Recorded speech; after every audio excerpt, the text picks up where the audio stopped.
Hello, everyone, and welcome back to the Nerd Haven podcast, where we talk all things nerdy. I'm not going to have a long introduction. With me is my co-host John Aaron. Hello, John. How's it going? Hello, it's going good. I'm excited to talk about this movie, and I miss our long introductions already. It has been a good run, but I guess, we have a podcast to do, so take us away. My name is M9. If you're new to the podcast, since John missed the long introduction, we just like to talk all things nerdy. But we have been doing the MCU because John recently decided to watch all of them. And this is the 10th movie we're talking about, Captain America, the Winter Soldier. And I cannot wait to talk about this one for many different reasons. And I'm really intrigued to see where John stands with this and stands with some of the things that I had problems with. But let us begin.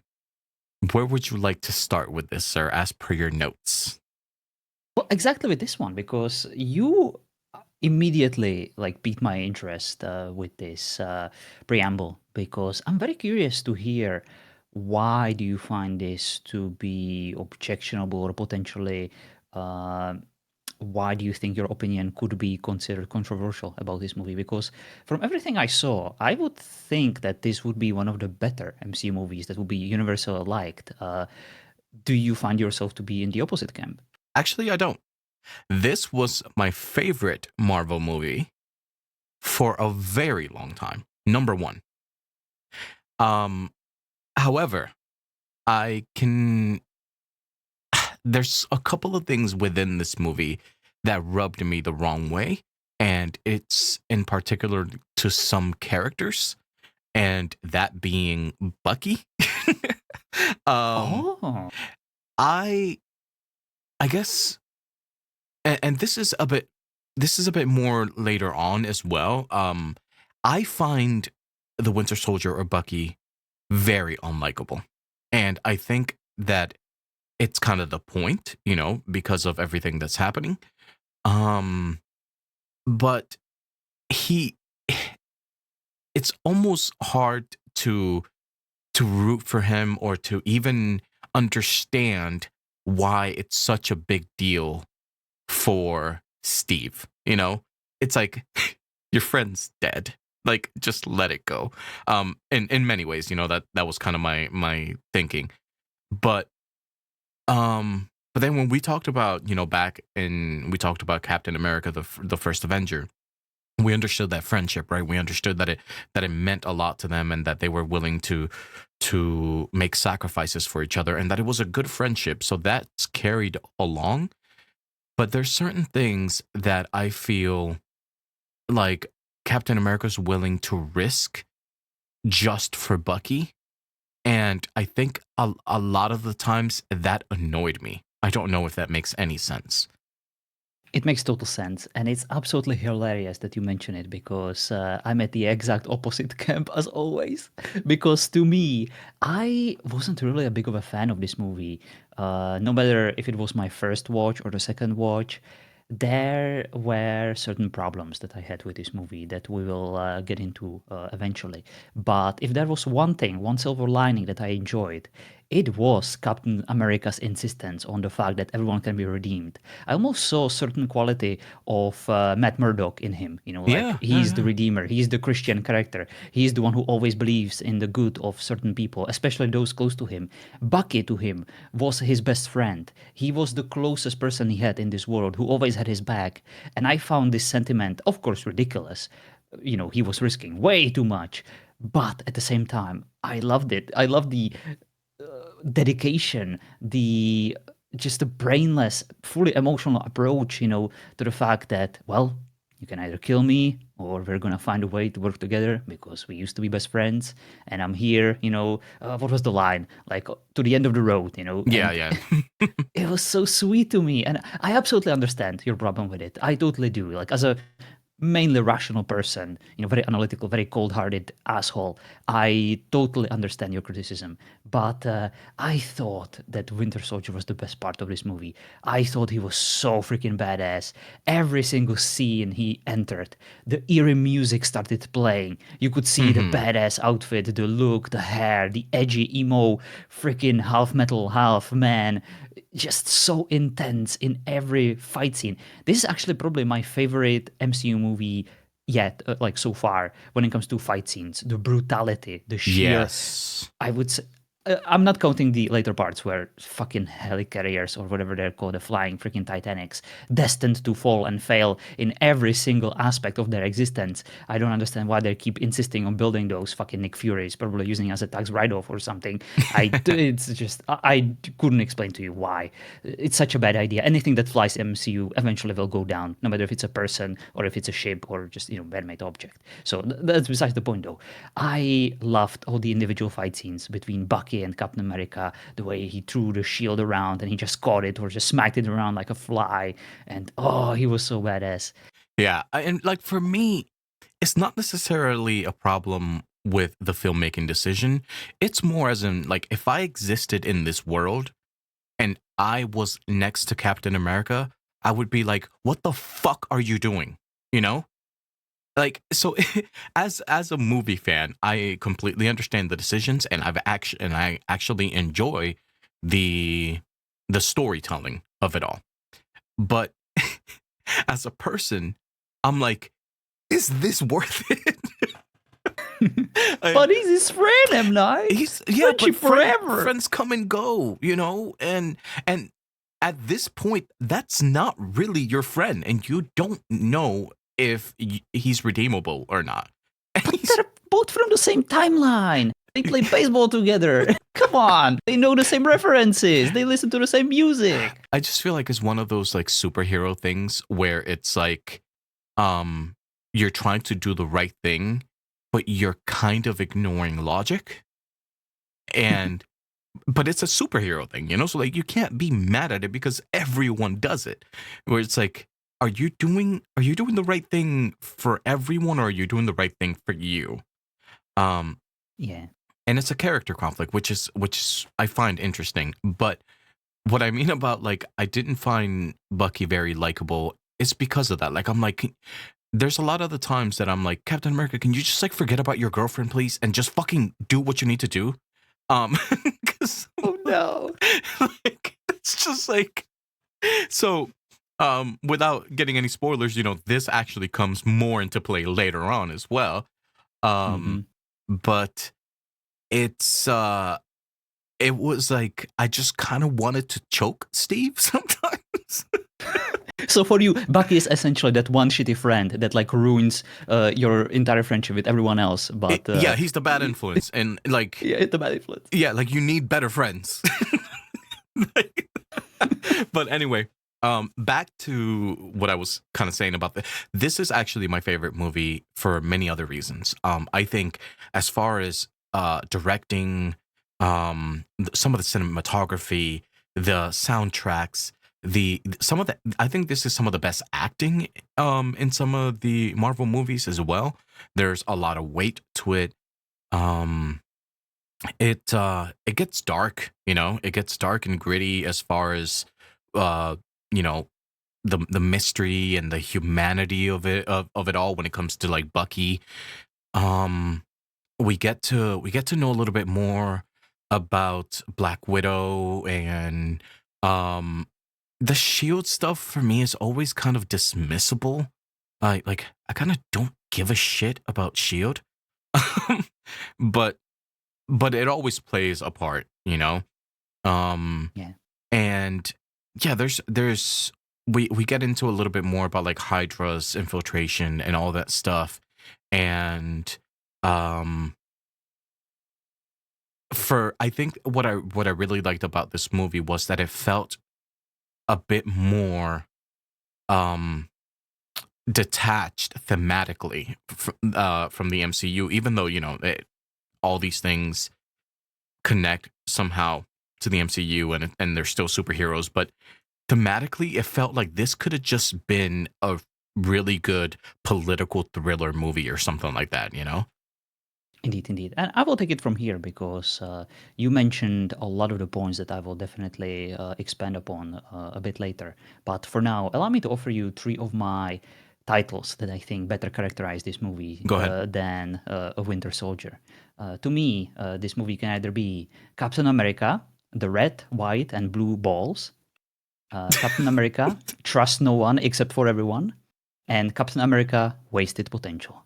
Because when I watched this for the first time, I was just so obsessed about the fact that they should have turned this into a TV series. This had so Hmm. much potential. I would love to see Captain America's story, like in the first season, basically like the previous movie. You know, just the old times. Then I would have actually loved that.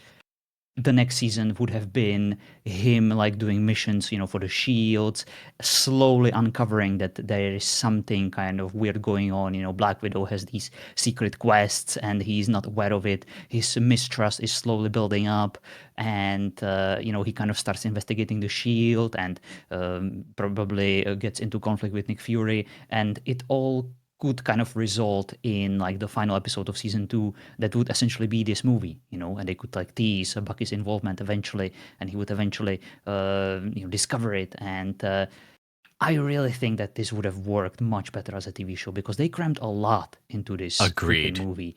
And it's a cool movie, you know, it's a cool action flick, and they also touch upon some very interesting themes. I I will get into them a bit more, but like to sum this up, I really like the idea of this story. I have to admit it, but I didn't exactly like the execution. I definitely thought that there is bit of a room for improvement. Yeah, I agree in the fact that if they were able to expand on character development a lot more, because when you really think about it, Bucky came out of nowhere and became a very prominent character instantly, you know? And Hmm. if it was more of a slow reveal, or if we got more time to just sink in it and let it happen, I think it could have been a lot better. A TV series I think would have been great, where we saw different stages of Steve Rogers' life. And just to I know that you were making jokes in regards to the title, but I was literally thinking about the title before we started, because to me it sounds like Captain America is the Winter Soldier. You know, it's Yeah, like yeah, Captain definitely. America the Winter Soldier. What? It's like, no.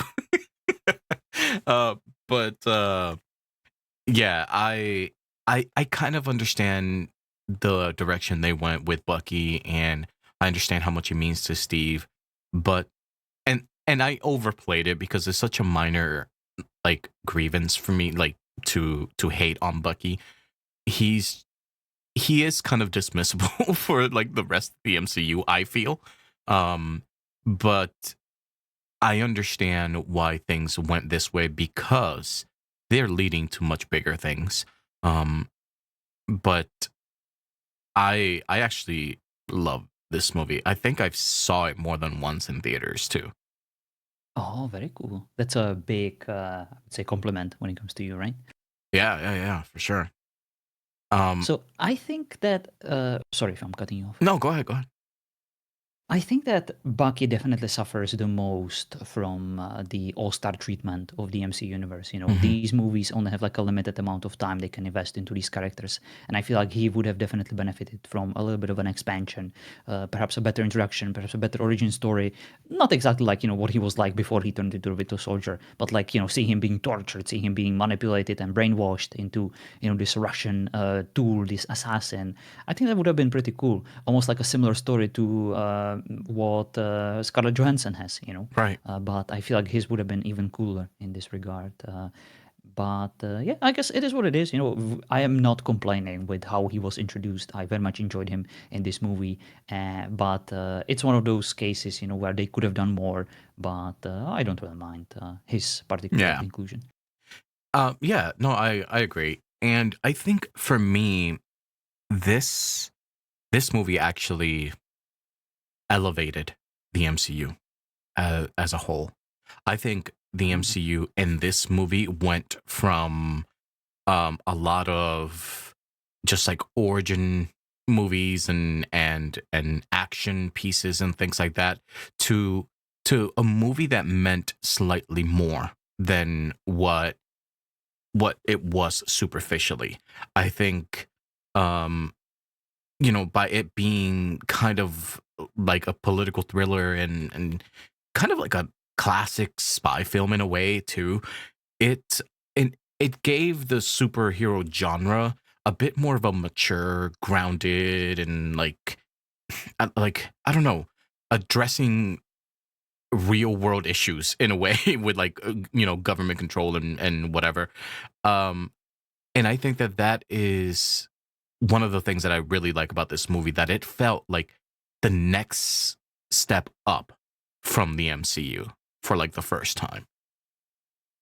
Definitely. And even though I'm jumping a bit, I really like the inclusion of the whole Operation Paperclip references from the World War II, where the United States were known to hire like World War II scientists Hmm. to then essentially use, for their own benefit. So the fact that this movie decided to touch on this particular subject from the real world was very cool. And of course, it makes sense, to include some superhero stuff into this. So it had some, I would say, it felt like a X-Files episode to a certain degree, government A little conspiracy, bit, yeah, syndicate, for sure. and I definitely liked it. I thought it was very original, and but I do have some issues with Hydra, which we will get into, Hmm. unfortunately. Yeah, no, for sure. And I think for me personally, I like what it did for Captain America's character in the sense that it transformed him slightly. Like we went from seeing Captain America from this like patriotic symbol, um, and we saw a little bit of this in Avengers, but in this one we actually saw somebody that was questioning authority and loyalty. Like he was putting um his moral values in front of his duty, which is like a big not political thing, but like a big military thing, like I think I've said it before, where in the Air Force it was like service before self, that was like ingrained in us. And in this one it's like he actually put those moral values before the service, and we see this as the foundation to the character that Captain America starts becoming from now on. Yeah, he certainly grew up. He entered puberty, or well, he this is very mean. I would like to apologize to all fans of Captain America, but I have some serious issues with this exact thing that you mentioned because to me, Captain America has been on his period like ever since Avengers. He freaking blames Scarlett Johansson for jeopardizing the mission. He just decides to have this stupid one-on-one dick measuring contest, with George St. Pierre, the pride of Montreal, Quebec, the greatest UFC fighter of all time. And he definitely didn't need a stunt double, in that boat scene. That was freaking great. I marked out whenever I saw his face. I immediately recognized him. So as a big UFC fan, that it was definitely like a cool inclusion, and he has like a very noticeable French accent, and he's not a like good actor or anything like that, but he's a legend in the sport, and I've like heard him in interviews before, so I really like that they included him. And of course, in real world, Captain America would have been lucky to like survive for 5 seconds, no matter if he has a shield that has magical properties or not. He got lucky there, but that's what I'm saying. He was kind of Captain America was like all over this place, very emotional. And Hmm. even though I did like the Bucky scene, I thought I just his constant questioning, his constant bitching, his constant trust issues. It at this point it's very known that the one thing Captain America, Steve Rogers, cares about is honesty. And what do all these people around him constantly do? No matter if it's Scarlett Johansson, no matter if it's Nick Fury, no matter if it's fucking cute ass neighbor chick, that he's totally supposed to smooch in this movie but never has. They constantly fucking lie to him for no fucking reason. Yeah. And then they're like, oh, Captain America doesn't trust me anymore? How is that possible? I only lied to him, my entire life. How come I don't have his trust? The only thing he cares about. It's just so fucking stupid. The writing in this particular case I thought was very bad because it just got very frustrating I think constantly that seeing it. Yeah, no, I think that leans into my frustration with Captain America sometimes in this movie. Um, was because of how moody he was at times. But me personally, I kept blaming it on Bucky's. I was just like, fuck Bucky. He's ruining Bucky. everything. And I keep blaming it on everyone else, which means that, of course, I'm gonna complain about Scarlet Witch. Scarlet Widow. Scarlett Johansson. There we go. That one. I, of course, complain about Nick Fury. For example, last time I trusted someone, I lost an eye. That would have been a cool story, Nick Fury. Why don't you expand on that? Oh, wait. Maybe we're gonna watch it in like a later movie or something, you know? I can't wait to see this cool, badass scene where he fights his enemies and loses his eye in the Right. process, you know? Would have been such a shame if something stupid and meme happened, you know, and he lost his eye because of it. I guess story for another podcast episode. Yeah. Yeah. Um, how did you feel about at least the directing in the movie? You know, the performances and the visual aspects and all that stuff. It was impressive. That I cannot really take away from the movie. You know, it was very well directed. It flew really well. And I thought it was a very capable effort. But you know me, once I start focusing on these small details, then the entire movie is ruined or made for me. So I. For example, I found Scarlett Johansson very sleazy in this movie. I don't know why. Just the way she approached everything, the way she was arrogant, the way she, like, I don't know, just put her stupid feet on the dashboard in the car, and Captain America was like, no, don't do it. He was like, was this your first kiss? Oh, I'm sorry that I was busy saving the world and fighting in World War II while you were banging like all these men and like practicing your kissing skills on them. He should have said that to her, and she should have immediately shut up. And instead of being like, you're a bad kisser, well, fucking teach him if you're so into him. Shut up. And then she like keeps freaking asking him like, hey, why don't you have a girlfriend yet? What about this chick from accountant? You know, what about this nurse? How about you set up a date for him if you're disinterested in his love life? But hey, Captain America is too busy, like freaking sitting bedside to his Queen Victoria, who finally resembles the actual Queen Victoria because of how old she is, which was, I thought, a very sad display, like watching those scenes. But I'm gonna eventually use these scenes for a very big criticism. That will eventually come up, unfortunately. But for now, we learned quite a lot about Queen Victoria. The fact that she lived her life happily ever after, you know, even though Captain America, of course, her big love, you know, from before the war ended, you know, when he freaking sacrificed his life to save everyone and just ended up on ice. She just remarried, had a bunch of kids, had a family, and if I'm not mistaken, this freaking blonde chick is actually her daughter. So that's kind of strange. Yeah, I think it's granddaughter maybe, or granddaughter, or something like grandniece that. or something like that. But yeah, niece. yeah, they are related. And for those that don't understand John's reference, he's talking about Peggy Carter. Yes, thank you, Queen Victoria, of course. Um, That's the way they called her in that one scene. That jerk, you know, whenever she was like introducing herself to the rest of the squad, and he was like, "Hey, it's Queen Victoria. She has a funny accent." Yeah. So that's why I call her. Yeah, I got it. So how did you feel about those scenes where he still clings on, you know, to her love, and he feels like he would probably be betraying her if he ended up with another chick?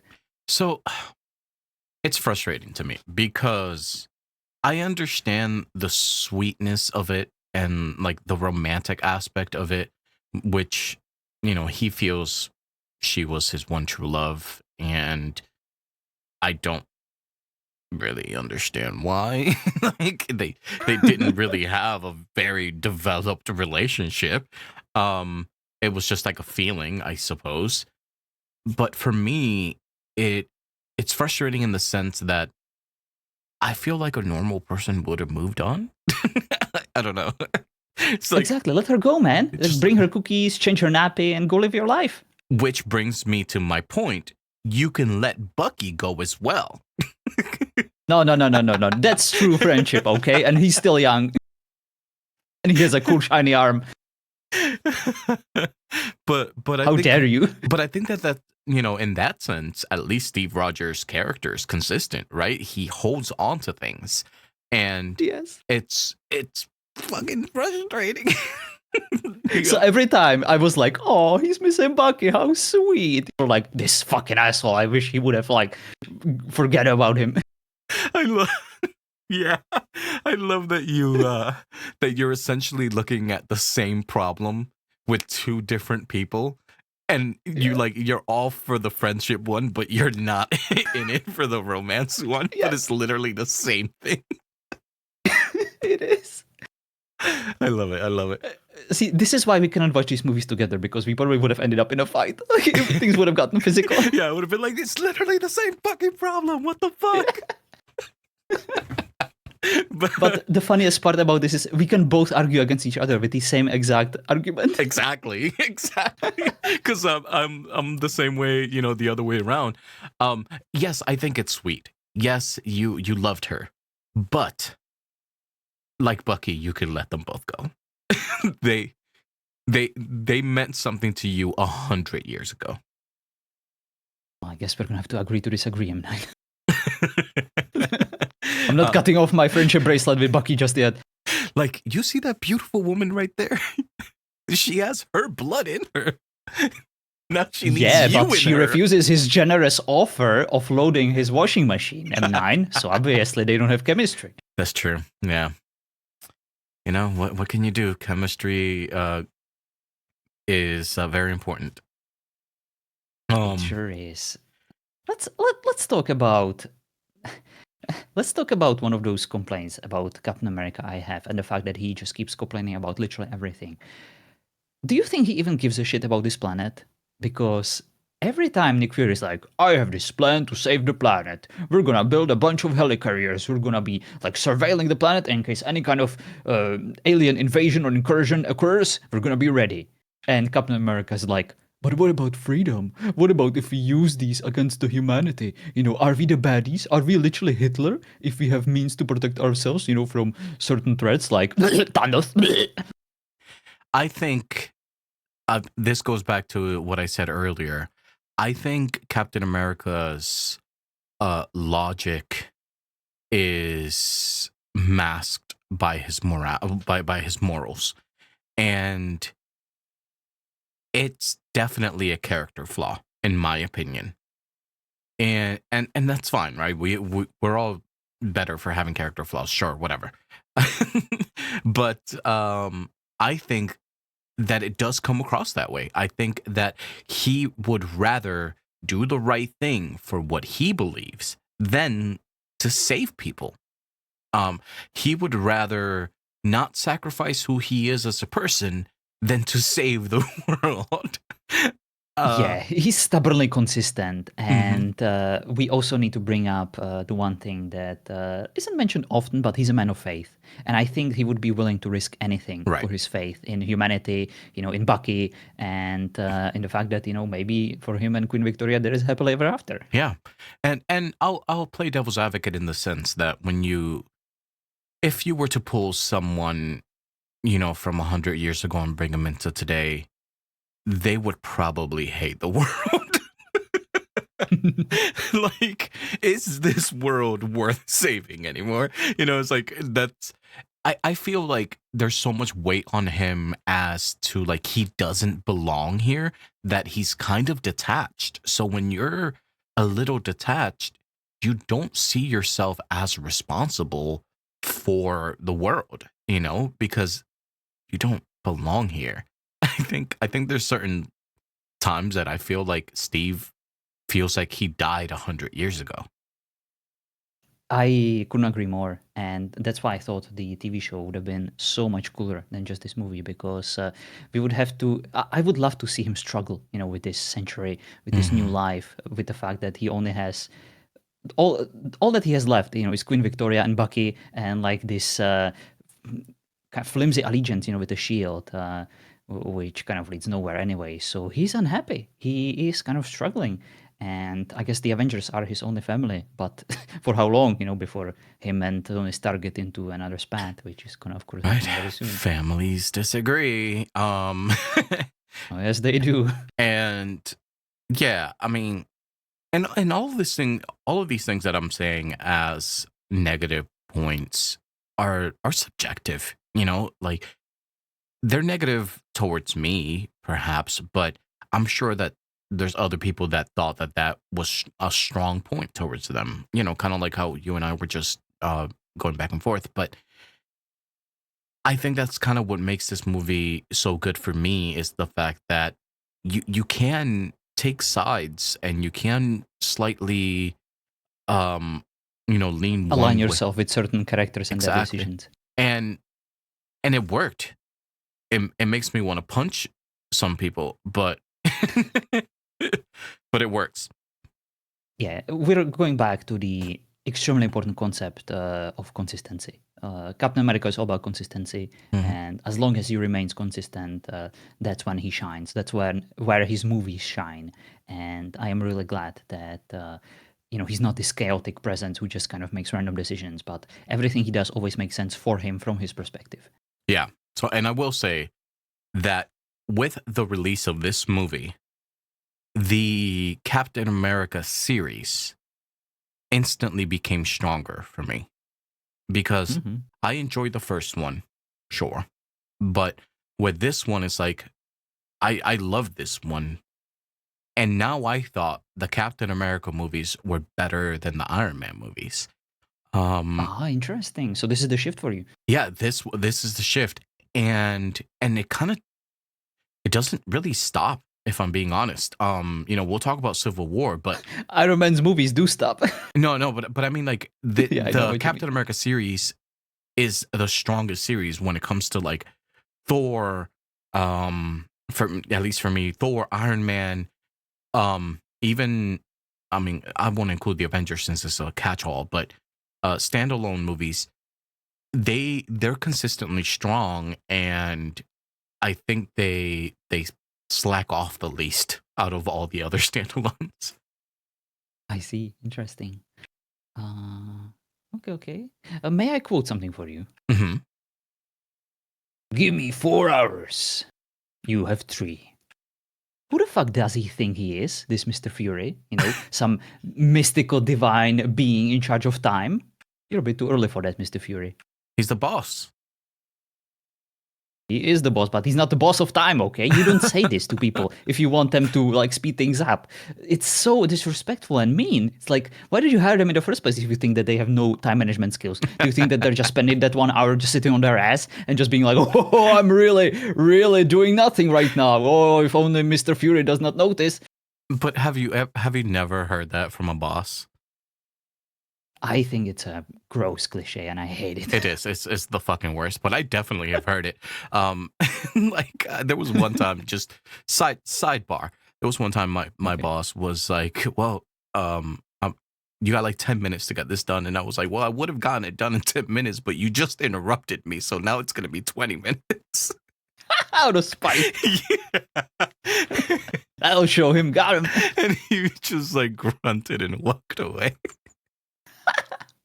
And then, of course, you were like, you know what? I'm just gonna go be a voice actor instead. Go fuck Right. yourself. Here's my letter of resignation. Right. And so you know what? Actually, one of the things that I wanted to go back to and talk about was the fact that you made mention about some of the dialogue and the script and stuff like that that you had issues with.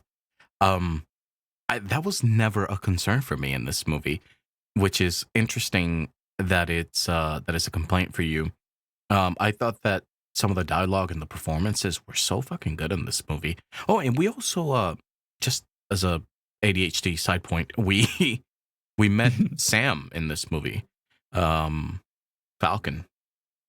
Yes, yes, yes. One of the many cards in Marvel Rivals, these side characters that I immediately kind of recognized. And I do like these references, me slowly like learning the expanded universe. And Sam, I think, is an interesting character. He's of course secondary, but like I would say the best comparison to Sam would be the War Machine guy, whose name I don't even remember, Exactly. from Iron Man. Yeah. And I think Sam Brody. is a bit better in this regard. He's the necessary sidekick.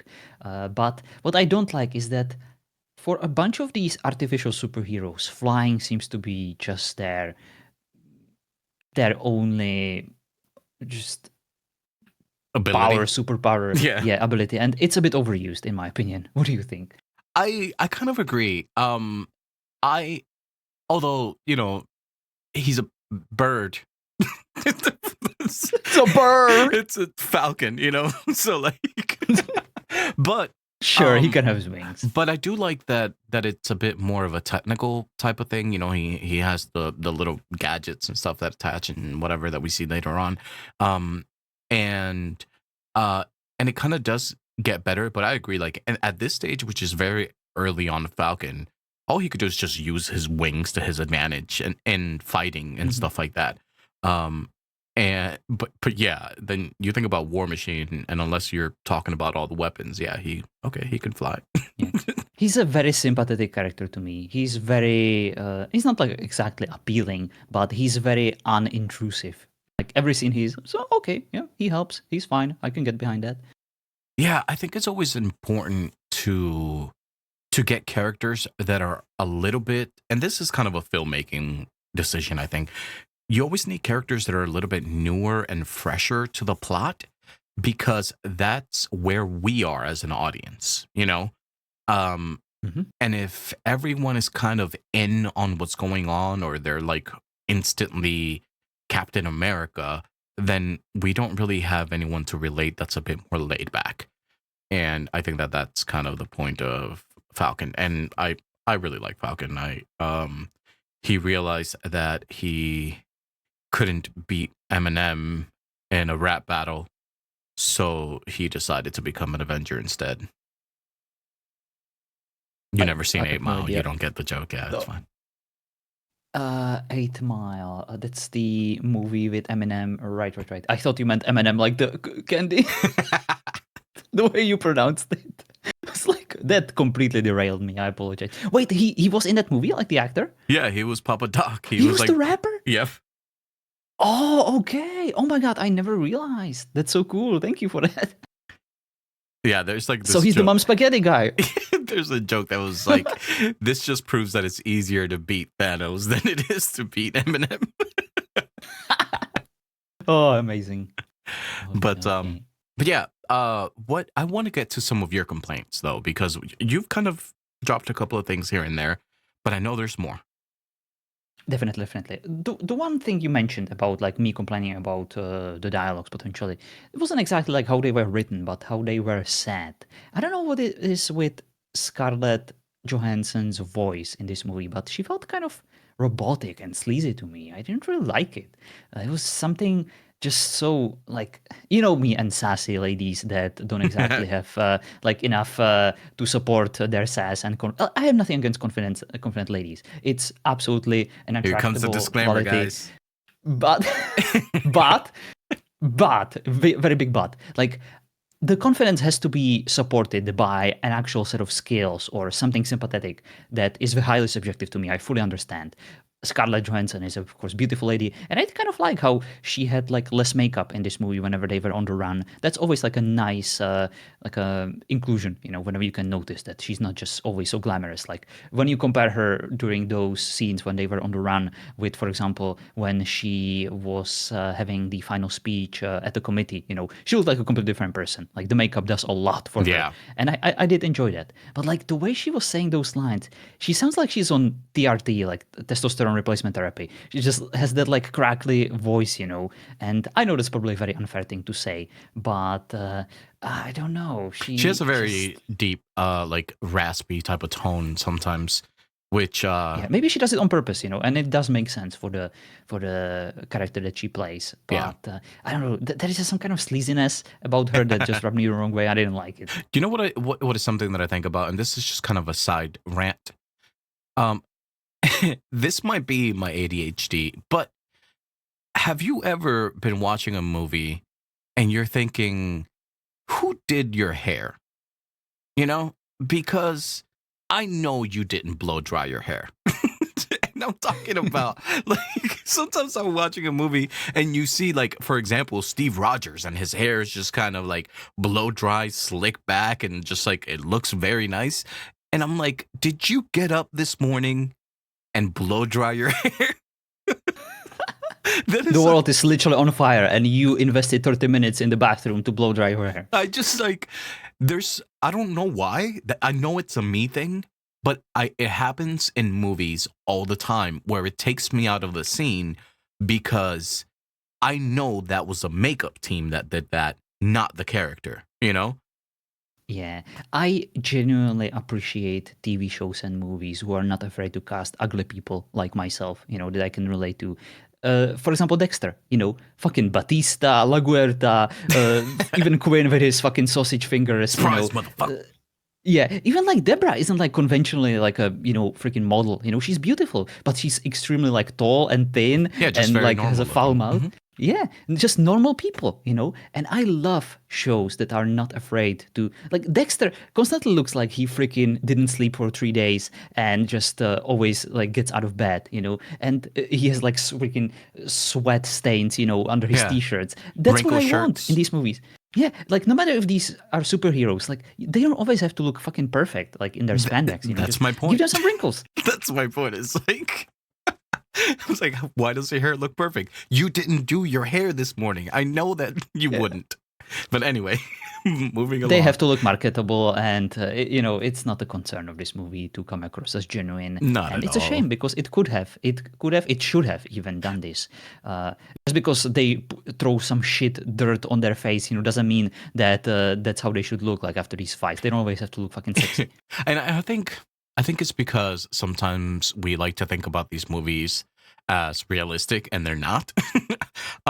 There has to They're be real to me. a level of, suspension of disbelief because when you think about it as a comic book being taken from page to film, they're drawing these things perfect every time. They're drawing these characters every time.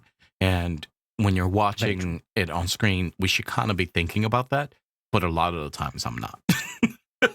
I'm never thinking about it, and I should. You are absolutely correct. Like a lot of these storylines have been most likely like charted on paper like ages ago, right? Even like Yes. Daredevil stuff, that's all just written already somewhere, or at least like it's the adaptation is there, Yes, the adaptations, inspiration of right. it. Hmm. Yeah, so it's very cool. So speaking of some of the things that I actually liked about this movie, how do you think about how do you feel about the scene where Fury was stuck in his car and where he was ambushed? I thought it was super cool, where he was like arguing with his car and he was like, I wish we would be at the point of MCU where they allow them to swear because I could totally see him like yelling, "Motherfucker, Yeah, just no. fucking start the engine." We would have definitely gotten Sam Jackson motherfucker there. 'Cause it was like totally warranted. I thought it was a great scene. I do like when a movie that has such high tension or high stakes or like a serious tone works in a lighter scene that doesn't take you out completely, but just kind of lets you reset for a moment. And I think that scene was kind of like that. Indeed, indeed.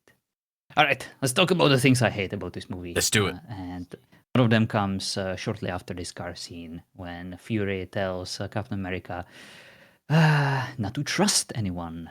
And what does Captain America do? He trusts everyone. He stashes, whatever doohickey Fury gave him into the vending machine, which was fucking stupid. And of course, Scarlett Johansson. I mean, I like had to go through all the connections with Scarlett, which of course was Wage, the first one. I hate that these two are so similar to me, so I'm gonna Yeah. make these fucking stupid ass pauses, and you will immediately know what I'm struggling with, and I hate it. But that's besides the point. Let's talk about the bad guy in this movie, who I absolutely hate. To create a better world, you need to tear the old one down. Thank you, Adolf. That is definitely not a red flag at all. You should absolutely keep saying this, to Captain America, who is all about good, who is all about trusting people, who is all about freedom. That was just. This line is, in my opinion, so stupid. And I'm kind of getting ahead of myself.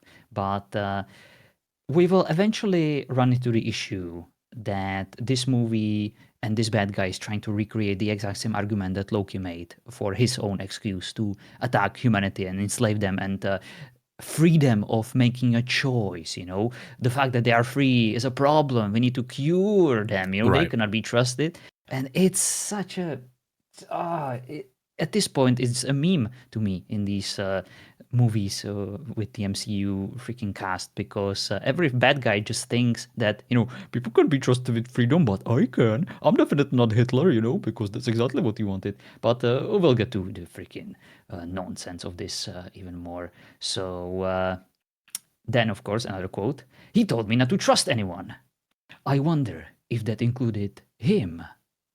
What a moronic statement to make. Like, if you want to be like a full-on skeptic, sure, go right ahead. But that's much better done at like Faculty of Arts, you know, in the program of philosophy. You know, go have your doubts about the existence of trust over there, you moron. I hated the bad guy in this movie. He was just. We immediately knew from the very beginning that he was about to betray everyone, and it was just. Ugh. How do you Yeah. feel about him? Um, I I wasn't a fan, but I hardly ever am when it comes to the villains. And we You made it talked very clear. yeah, we talked about this over and over again. The I kind of see the the shield, whatever the hell, Hydra leader, um completely as a side story in this. Like I always watch this movie with the fact that I think the Winter Soldier is the villain in this movie. Um and that He's the we cool are villain. yeah, he's the cool villain, and that we are actually just being introduced to the conflict that comes from this, hero versus villain, friend versus friend, that goes on a completely emotional path for Captain America, um and adds a lot of emotional depth. I think that that's where I try to focus on this, because for me, was it Alexander Pierce? I don't really remember. For me, the Hydra as the villain, or Homeboy, just for me, it didn't really feel that impactful. And it kind of is, right, because it is a massive uh background activity that is happening in the entirety of the MCU. Like Hydra being in the back, in the behind the curtain is what I'm trying to say. Controlling certain things, it should feel like holy crap, and it should feel a bit more grounded, as like we always talk about, right? This is not like aliens, is not whatever. It's something that can literally happen, just an organization of people. Um, so it should feel more grounded, but it also just kind of was easy to dismiss for me. The threat level of this movie definitely warranted the inclusion of more Avengers. Like, that is my big Yeah. criticism about this movie for sure. Like, you cannot threaten to kill 20 million people and have Tony Stark just sit at home, like making love, you know, to his stupid girlfriend. That's not really believable. That just completely breaks the universe for me. At least one more Avenger could have showed up, you know, and be like, "Hey, Steve, what's going on here? You want some help? I can see that, you know, everyone's hunting you down. Maybe you, as a fellow Avenger, I should be there to help you out because you couldn't help me out save the world. How about that?" Nope. But they Someone is sent Black Widow. Yeah, it's so nice of them, you know. And don't get me wrong, like Steve absolutely carries this movie, you know, like the freaking line before we get started. Does anyone want to get out? You know, in the God, elevator. so That good. was so freaking So good. cool. I loved it. And again, even though I have complaints about the main bad guy and I love Bucky, I also kind of love the intensity of the other, the henchman bad guy, the one that was originally there as a part of Steve's team Oh, when they yes. were uh, ambushing, you know, the ship, who eventually turned out, you know, to be just a Hydra henchman. But he was very intense, Yeah, very he was cool, very awesome. strong. He kicked ass of the Falcon, and I did definitely like him. He was kind of like gritty, you know, one of those like Jason Statham kind of bad guys. Yeah, I always appreciate, uh, henchmen, or bad guys like that are just badasses. There's Indeed, indeed. there's no rhyme or reason, or like superpowers or anything. That guy was just a badass, and it Yeah, was it just a was strong jawline and a few badass yeah. lines, you know, and that's all we need. Yeah. So let's talk about the plan of Nick Fury and whether it makes sense. What if, instead of all of this elaborate, don't trust anyone, oh, you can only trust yourself, but can you truly trust yourself? What if he just gave whatever he wanted to give to Captain America, to Natasha instead? Wouldn't that solve everything? He obviously trusts her. He has no reason to doubt her, right?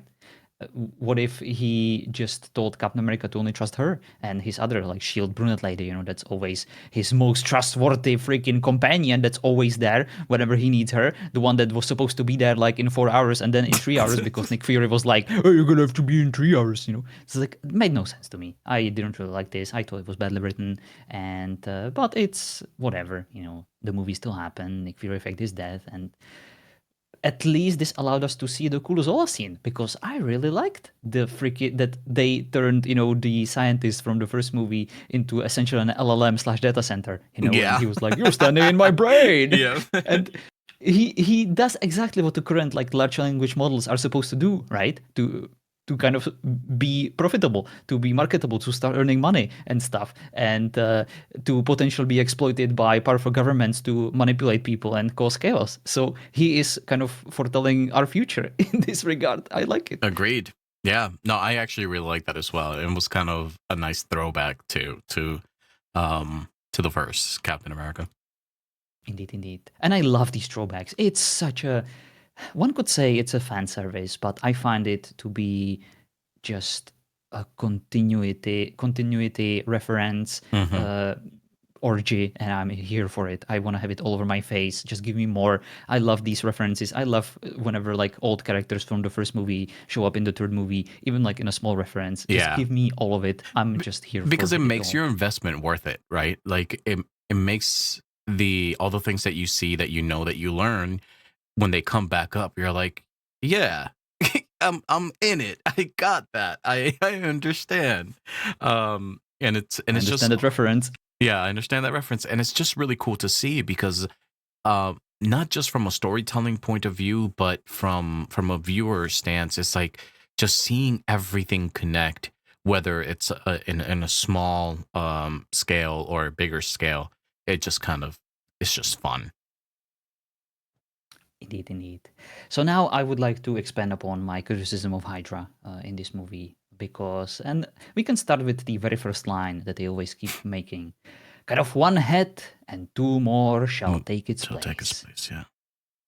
That sounds nice and all, but they're just people. I'm pretty sure if you cut all of their heads at the same time, they won't just double their numbers. That's not how math works. Yeah. I don't know if they like thought this through, but like the whole Hydra was founded, under the belief that humanity cannot be trusted with its own freedom. I already said, that that's the exact same excuse that Loki made, to invade Earth. And these idiots did not expect people to resist. Like, have they never paid attention to, like, I don't know, human history or even Yeah. animal To history? all of it. That, yeah, certain, like, species on this planet do not like to have their freedom restricted? Like, that's new to you? That's unexpected to you, Mr. Zola, who is supposed to be, like, this freaking super powerful computer LLM that studied human history and all the references, and it's supposed to like understand how the world works. I find it hard to believe. It But is a bit funny, but it's also one of those comic book tropes, right? But it's like whenever or wherever there's oppressors, there will be resistance. Like it's just the indeed, way that it is. We as people will not, you know, just let things happen. Not because we have the option of fighting against it. And yeah, we understand that, things might not go the way we want or that sacrifices must be made. But as people, yeah, it's happening over and over again. So it's like, it's like them coming up with a plan. It's like, why don't we do this? It's like, we could just ask ChatGPT how many times this has gone wrong in the past. exactly. He's just a shitty version of ChatGPT. He needs to get to at least like Zola 4.0, 4.0. version. But I guess for now they don't have the paid like premium membership access, so we can forgive them for that. But like, I do definitely like the idea of infiltrating Shield from That's, within, I was just like going to in these talk about high that. Yeah. positions. that is a super cool inclusion, and it makes total sense. But like, why the fuck was Zola saying all these things, all these deepest and darkest secrets to the only two people that can stop him? I understand the concept of stalling, that was like a freaking rocket aiming at them and he needed to buy some more time, but he could have just dropped the door, lock it, and they wouldn't be able to leave anyway. So why do you have to tell them like all your deepest, darkest secrets and the fact that, Hydra is this freaking like everywhere, in the shield and in the government, and then we will see in the final stages of the movie that they will lock up these senators and all the people involved, simply because Zola just couldn't keep his fucking computer mouth shut. Well, because John, what's the point of being a villain if you can't have a monologue about why you're a villain? Right. Zola was definitely twirling his mustache, while he was saying all those things. I can only imagine. Well, it was whatever. I okay. The one thing that I also enjoyed about this whole Hydra inclusion was whenever they were interrogating the glasses bald guy from Hydra/S.H.I.E.L.D, the one they also saved from the ship. He mentions that the Zola algorithm is supposed to target threats. He mentions guys like Bruce Banner, and he mentioned Mhm. certain someone called Stephen Strange. At this part of the podcast, Mr. M9, I would like to remind you that we started our MCU watching journey with a certain movie. Could you please repeat the name of the movie that we started this podcast with? Yeah, Just for the record. okay, for the record, I think based on my experience with the podcast, I believe that we started with a movie called Doctor Strange. Why, that's right, Mr. Nine. And imagine that poor John, new to the MCU universe, was just about to watch, the Winter Soldier movie, and he would have been like, "Whoa, Stephen Strange? Who, who the frick is that? I never heard of this character. I never saw this character before. Am I missing something? Do I need to like rewatch all the movies? I cannot simply."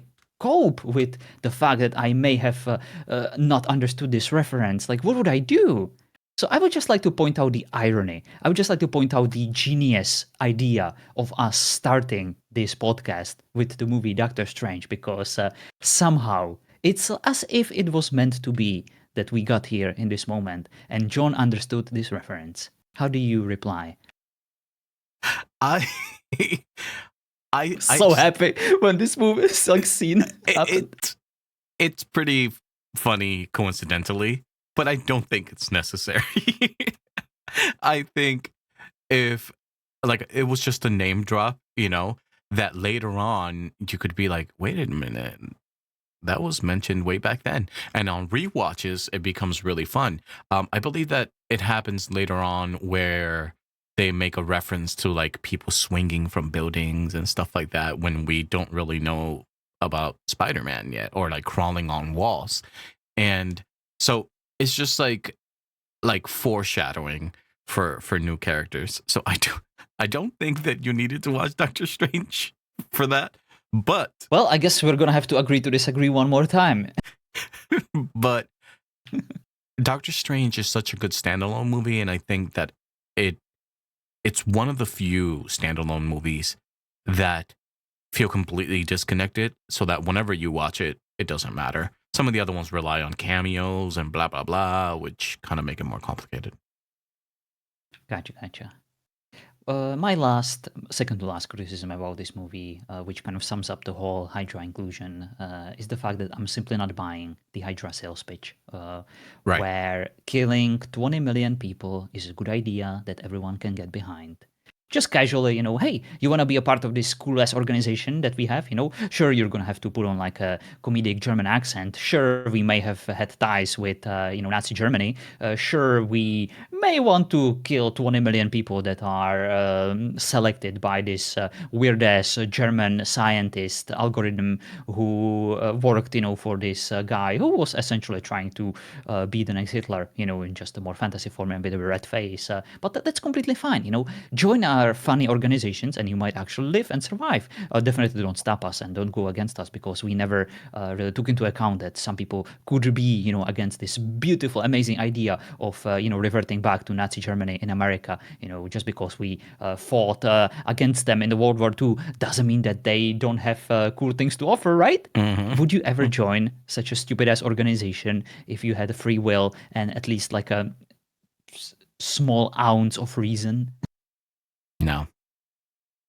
It just makes no sense. So- I'm sorry, but Hydra is a stupid organization. No, and I completely agree. And I actually think, other than the fact that I thought it was kind of cool that they infiltrated Shield, there's there's more things that I didn't like about the whole idea that Hydra was, the big thing here. One for me, and I'm wondering if you'll agree to any of these or not, but for me, it makes no sense that you have Nick Fury, Black Widow, and other, big agents that have missed Hydra's infiltration for decades. Um, I, I, it, what for like decades? Also, I think it kind of undermines a little bit or undercuts the victory that we had back in World War II that you just mentioned with Captain America, and It completely does. it kind of just robs those characters of those past battles. I think also it just felt like kind of like a lazy plot, like plot point that they needed for storytelling. It became kind of like a catch-all type of thing. Yeah. And it's like, oh well, it's Hydra. It's like, Let's bring them back. Round 2. Oh, it was Hydra all along. It's like, what the fuck? Oh boy. So it was just like, it feels a little lazy when it comes to the writing. That it's just like, no, it was just bad guys in disguise the whole time. I was like, oh, Yeah. cool. The idea is cool, but it needs to have stronger legs. It needs to have a stronger foundation, and it needs to be a bit more thought out. It needs to have someone like this movie eventually ends, and another movie comes up, and I think that how it is dealt with in the other movie is a bit more logical to me. Makes a bit more sense. Like the fact that Hydra is all about, the world is in chaos and we are fixing this by killing 20 million people just, randomly and causing chaos all over the planet. Why didn't you just join the aliens whenever they attack New York? Right. Why not side with Loki? He had the exact same idea. He wanted to do the exact same thing. He probably would have killed less people, and would help you like enslave them and achieve all your plans. So just join him. Yeah, Just join the advantage in aliens. numbers. Exactly. I think Where were they? I think that it also kind of sucks when you think about Hydra's just presence in the MCU. I think they just kind of come and go too quickly, in my opinion. I know that there's a whole Agents of S.H.I.E.L.D. TV show that they probably played a bigger role in, but nobody gives a shit about that. And I feel like for the Winter Soldier and stuff like that, you bring out like Hydra's the reason, and then it just kind of fizzles out quickly, And it's like, yeah, it has a lot of potential. yeah, it didn't feel fleshed out or used to its advantage when we've had all these movies that we've been working on. It just kind of feels like you just bring them up whenever it's convenient. Indeed. And Captain America kind of sums it up, whenever he's like, S.H.I.E.L.D., Hydra, pretty much the same thing. Yeah. They must all go. So I guess next time the aliens attack, let's just send the FBI agents, against them with like their little handguns, and that will surely solve it. It makes no sense. Like S.H.I.E.L.D. is made to look, or the way this movie depicts S.H.I.E.L.D. is just like whiny bitches who are just completely incapable, minus like the few integral parts of it. The S.H.I.E.L.D. is just a useless organization, and I kind of hate this about the upcoming MCU movies, the fact that S.H.I.E.L.D. is always kind of present, but it's kind of not. It suddenly has like these other names, different logo, but it's doing the exact same things, and it can never really be trusted. It's always tied to the government, or it's filled with spies who are double crossing everyone. It's very tropey. It's just there to serve the narrative of the movie, and yeah, I'm not liking it. I would have preferred a more stable shield that is actually doing what it's supposed to do. Perhaps some of the Avengers, would be all over, like protecting the shield and actually integrating themselves into it and like helping Nick Fury, because I think Nick Fury is a cool guy and he should be present. He should be the head of the shield, and I do like the idea that there should be some kind of an organization that like all the governments have like small control over it, and the shield is kind of responsible for the protection of the planet, but it's not really bothered, by what the governments like do against each other. It's just here only to protect the planet. It doesn't matter that there is like a conflict in Middle East to them, right? It matters to them that there is a conflict on the level, or the galactic level. Yeah, I agree. I don't know if I would have preferred a smaller time villain, or if we focused on some of the other ones instead. But I think we would have still ultimately led or gotten to the same problem, because even smaller villains usually have to work for someone, and I think the answer was always going to be Hydra for them. So it was like, whatever. Indeed. But to finally conclude my notes for this movie, this is the last thing I wrote. Just fucking give Captain America someone to finally smooch. Because, the blonde was nice, but not good enough. And stop fucking lying to him and expect him to trust you. That's like my big gripe with this movie. It really broke my heart that he had no one to like freaking bond over with, except for Bucky. But that also made me almost cry, the fact that he never gave up on his friend. And like the final scene, where like Bucky fucking shoots him, breaks his legs, and I don't know what. And he's like, we're here in this together, till the end of the line. I was like, oh, it's so sweet. Fucking Bucky. I didn't cry though. And of course, Bucky then eventually saves him when Captain America has his martyr moment. And yeah, I kind of like how this movie ended. I skipped a few scenes, when just fucking helicarriers and flying about, and the anti-air defense on like all those shield establishments and vehicles. Why do you even bother having it if you can shoot the fucking flying mosquito guy with artificial wings even once? Yeah. It makes no sense. Yeah. It doesn't.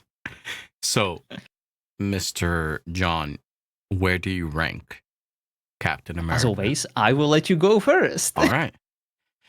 Sorry. Captain America the Winter Soldier, for the time being, for me, like I said earlier, is at the top. I actually enjoyed this movie a lot more because there was a good balance between the character drama and all the action pieces, and the what is it, political thriller feel type of thing. So this movie was very enjoyable and rewatchable for me, and it still is, even though sometimes I'm like, Captain America, your girlfriend died. Okay, chill. But he did. She's still alive, M9. Queen Victoria is still with us. No, I was talking about Bucky. Oh, how dare you?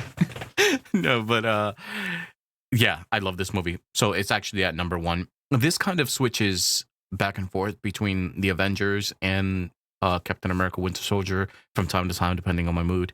But this movie is on number 1. Depending on your mood. Speaking of consistency, or lack of it. Lack of. All right.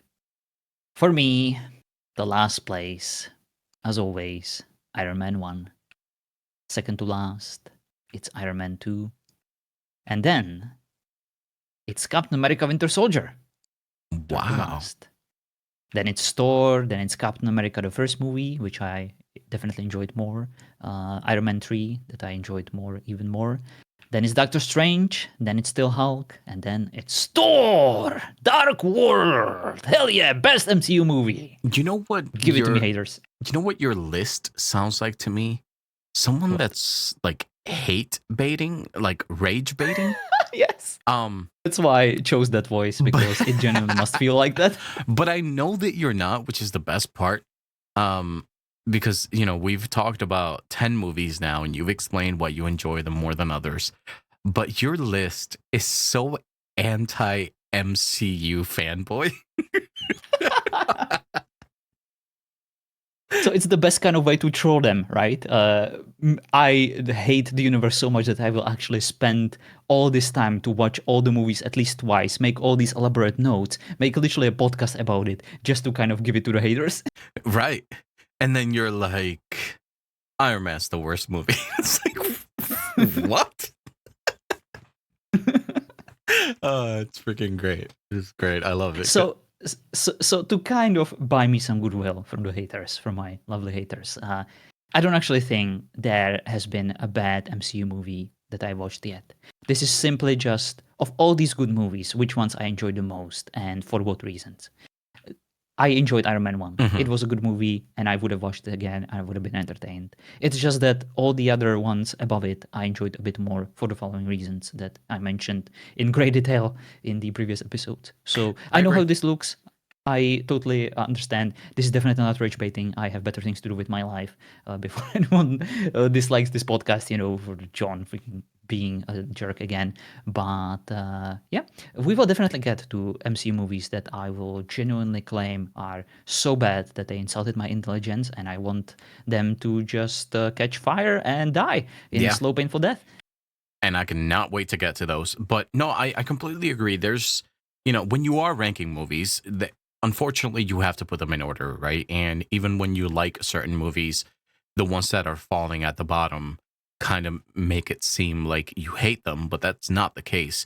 In fact, like we watched 10 movies now, or we've talked about 10 movies, and I'm using Letterboxd, by the way, to keep tracking of my list, and I don't have anything lower than like 3 stars, which is average for all of these movies, um, up up to now.